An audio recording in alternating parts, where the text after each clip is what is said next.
Right. Getting into it today, we're going deep on this whole Sigma male thing. It's everywhere online, But we're trying to get past the memes and figure out if there's any real substance to this lone wolf archetype. It's wild how much this Sigma idea has blown up, right? Like, Mm-hmm. we're talking articles, forum debates, even a whole podcast episode we looked at about Sigma males winning at life. It's like a real-time cultural phenomenon unfolding. I know, right? It's like this whole new language of masculinity popping up. But to be honest, I'm not totally fluent yet. How would you even explain what a Sigma male actually is? For those of us who haven't quite cracked the code yet. Well, I think it all starts with understanding the Sigma in contrast to the classic alpha male. We often picture alphas as those natural leaders who thrive in social hierarchies, right? But the Sigma, at least according to this whole concept, operates outside of those systems altogether. It's not about being the top dog. It's about creating your own path. So less about being the head of the pack and more like the lone wolf who always finds the best view. Yeah, I can see how that would be appealing, especially these days. Exactly. And that's where things get really interesting, I think. A lot of these sources are connecting the Sigma's traits to the changing world we live in. Like, think about it. The gig economy, remote work, being your own boss, those all require self-reliance and carving your own path, which are things often associated with the Sigma. It's almost like the Sigma is uniquely suited for this world that's moving away from traditional ladders of success. It's more about creating your own definition of success, right? But is it really that simple? Well, like any personality type, it's complicated. I mean, the sources definitely emphasize the Sigma's strengths, emotional intelligence, discipline, being able to adapt. But there are potential downsides too. We're not trying to paint this perfectly heroic picture or anything. Right, it's about being realistic. Even lone wolves have their weaknesses, right? So what are some of those downsides the sources are pointing out? One that comes up a lot is the risk of isolation. Independence is great, obviously, but too much can lead to loneliness, and the sources really highlight that. They emphasize how important self-awareness is for Sigmas. Even lone wolves need connection to thrive, Absolutely. It's about finding that balance between staying true to your independent nature, but not becoming totally detached from the social world. 100%. It's definitely a balancing act.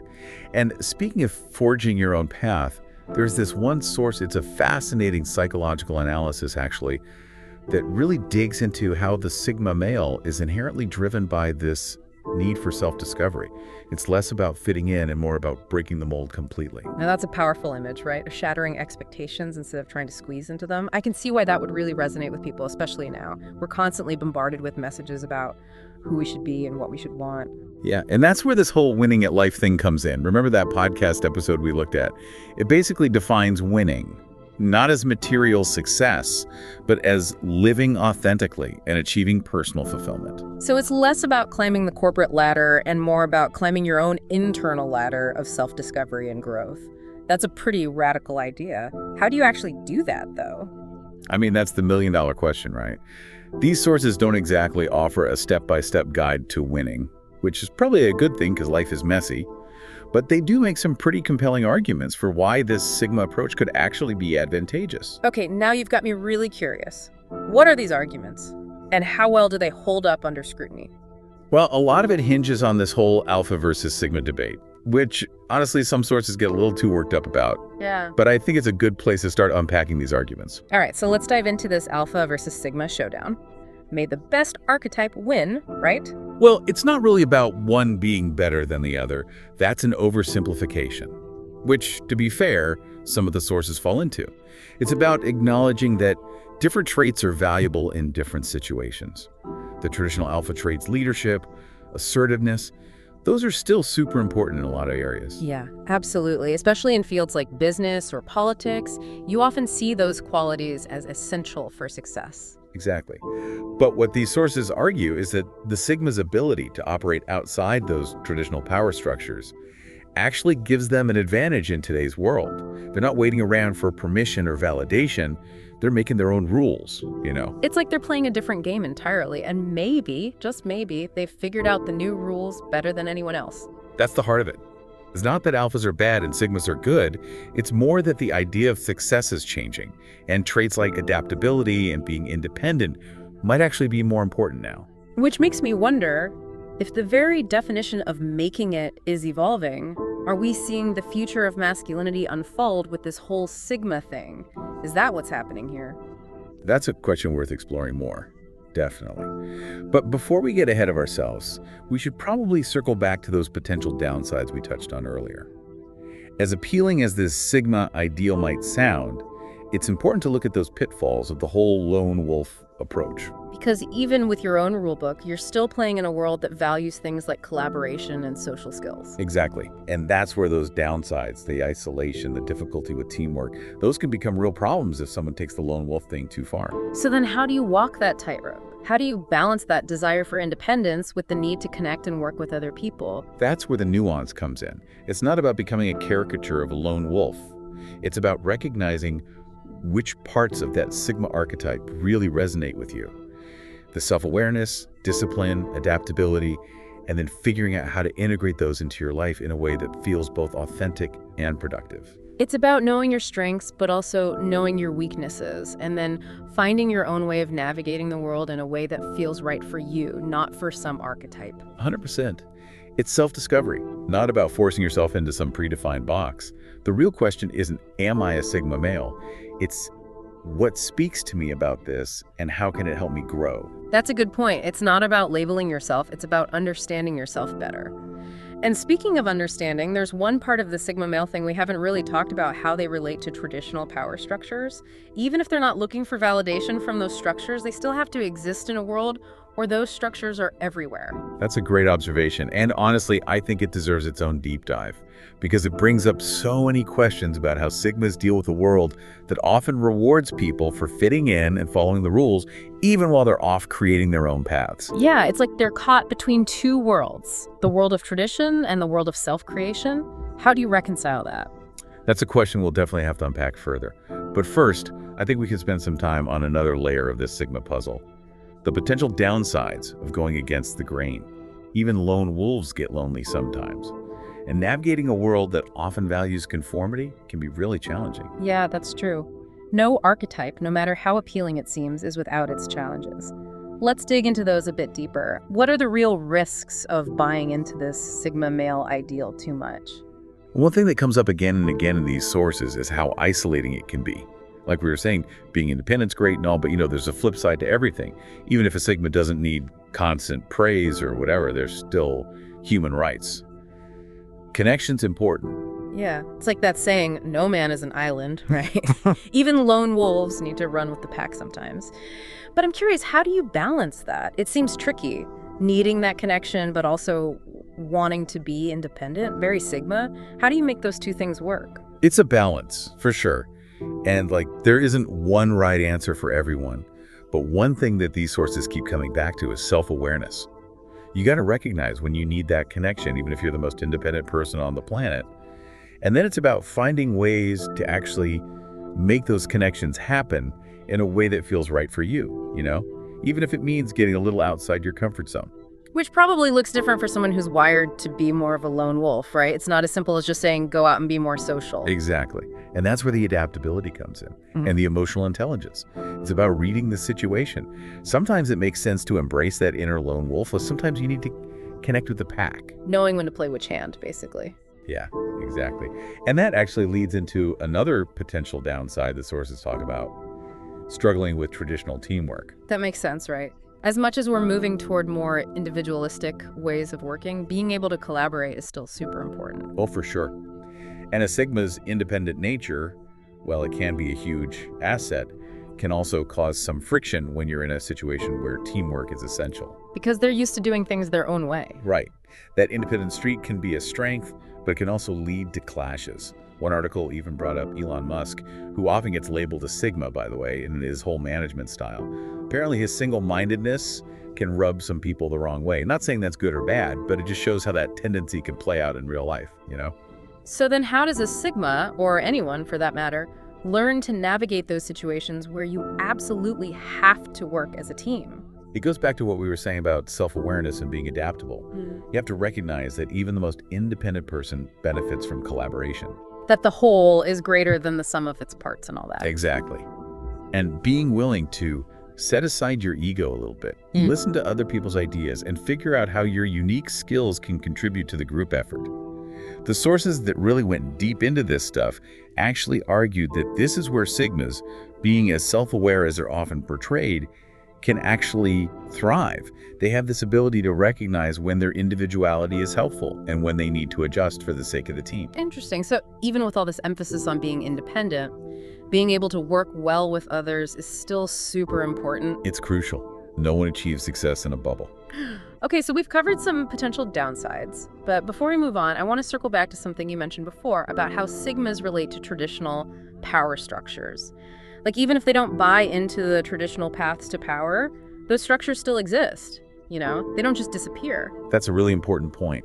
It's this question of how sigmas navigate a world that often rewards people who play by the rules, even as they're out there forging their own paths. One article actually uses great analogy, describing it as walking a tightrope between autonomy and influence.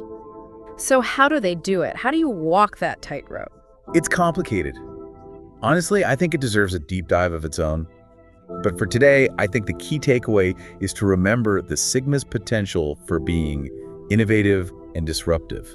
Because they aren't afraid to challenge the way things have always been done and create their own rules. Exactly. And while that can definitely cause some friction, like we see with Elon Musk sometimes, it can also be a really positive force. It's like they're shaking things up, forcing those in power to adapt to a new way of thinking. Yes. And while some people might find that threatening, it can also be really freeing for people who feel held back by the status quo.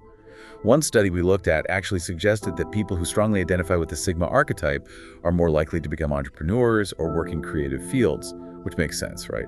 Yeah, it's like even without meaning to, they end up pushing boundaries and expanding what people think is possible. Absolutely. Yeah. They're holding up a mirror to society and asking, is this really the best we can do? And sometimes that reflection can spark real change. It's a good reminder that even people operating outside the system can still have a big impact. Totally. And I think that gets to the heart of why the Sigma idea is so appealing. It reminds us that real power isn't about fitting into someone else's definition. It's about embracing who you are and making your own path. And who knows, maybe that path can lead to a better world for everyone. Speaking of paths, there's one more aspect of the Sigma male I'd love to explore, and it's something that's often misunderstood: their relationships with women. Yeah, that's one that tends to get simplified and stereotyped. Which is why it's so important to approach it with a bit of nuance. 100%. And I think we need to address the elephant in the room, which is this idea of the Sigma male as some kind of irresistible ladies' man. Right. We see that trope a lot, especially online. Totally. And yeah, confidence and self-assurance are attractive qualities, but the reality of how any individual, Sigma or not, approaches relationships is way more complicated than that. So let's unpack that. What does a healthy, fulfilling relationship actually look like for someone who identifies with this archetype? Well, one thing to remember is that Sigmas, as independent as they are still totally capable of having deep, meaningful connections with other people. It's not about being closed off emotionally. They're not robots. They want love and intimacy just like anyone else. Exactly. And their ability to be self-aware and emotionally intelligent can actually make them really incredible partners. Because they're not afraid to be vulnerable and connect on a deeper level. That's a big part of it. That willingness to be vulnerable, plus their respect for individuality and autonomy, can create the foundation for a relationship that's really fulfilling and equal. It's not about one person being dominant or controlling, like some stereotypes suggest. It's about mutual respect and understanding. Exactly. And that's something you don't always see with the traditional alpha male stereotype, which often equates masculinity with those things. Right. It's about recognizing that a truly fulfilling relationship is a partnership. Both people need to feel seen and heard and respected. Couldn't agree more. And that's a message that speaks to everyone, not just men. We all crave those things: connection, intimacy, and the freedom to be ourselves in our relationships. And maybe, just maybe, the Sigma male archetype, with its emphasis on things like self-awareness and emotional intelligence and respect for individuality, offers a glimpse into a more fulfilling and equal future for everyone. Now, wouldn't that be something? It really feels like we've gone deep here. I mean, from the Sigma male's online origins to its potential impact on how we view masculinity and success as a whole. It's amazing how much ground we've covered just by digging into these sources you found. That's the power of a good deep dive. Absolutely. But before we wrap up, I want to go back to something you mentioned earlier about this idea of the Sigma male as a potential catalyst for change. If we can move past the stereotypes and all the online hype, there's a real conversation happening here about what it means to be a man in this day and age. You're right. It's like the Sigma archetype, whether intentionally or not, is forcing us to confront some hard truths about the limitations of how we've traditionally viewed masculinity. Because it challenges those old school beliefs that dominance and stoicism and the pursuit of power are the only way to be a man. Exactly. By embracing things like introspection and emotional intelligence and forging your own paths, the Sigma male archetype opens up this whole new world of possibilities for what masculinity can be. And finding that strength and vulnerability, right? That independence doesn't have to mean being totally alone and that you get to decide what success looks like for you. Exactly. And that's a message that seems to be really hitting home, especially with younger generations. They're kind of over those rigid, old-school ideas about masculinity. One article even called it a revolt against the old script, which I thought was interesting. So it's not about getting rid of masculinity altogether. It's about redefining it for the modern world. Yeah, I think that's a great way to put it. It's about reclaiming those parts of masculinity that have been pushed aside: empathy, emotional intelligence, that willingness to connect on a deeper level. And by doing that, it's not just changing how we view men, it's changing how we view each other, like on a fundamental human level. Absolutely. At the heart of it, the Sigma male archetype is about being true to yourself no matter what society tells you to be. Yeah. And that's something everyone can get behind, right? Man, woman, whatever your background is, that just makes sense. It's about breaking out of those boxes we often feel pressured to fit into. So where do we go from here? What happens to this whole Sigma male thing as it becomes more mainstream? Does it lose its edge? That's the million-dollar question. To me, the most exciting possibility is that it becomes less about a specific archetype and more about a wider cultural shift. A shift towards a more inclusive, more expansive idea of what it means to be a man. Exactly. What if we lived in a world where men felt free to embrace every part of themselves without worrying about being judged, where success wasn't about status or power, but about feeling fulfilled and being authentic to who you really are? That's definitely a vision worth working towards. And who knows, maybe this Sigma male archetype, with all its complexities and contradictions, can help us get there. It definitely makes you question your assumptions. That's for sure. Well, I think that's a great place to wrap up our deep dive into the world of the Sigma male. It's been a fascinating conversation. It really has. But before we go, I want to leave our listeners with one last thought. The Sigma male archetype, for all its flaws and inconsistencies, reminds us that the most important journey we ever take is the journey of discovering who we truly are. And once you start that journey, there's no telling what you might accomplish. Well said. So to everyone listening, go out there, embrace what makes you unique, and forge your own path to a more fulfilling, authentic life. The world is waiting to see what you create.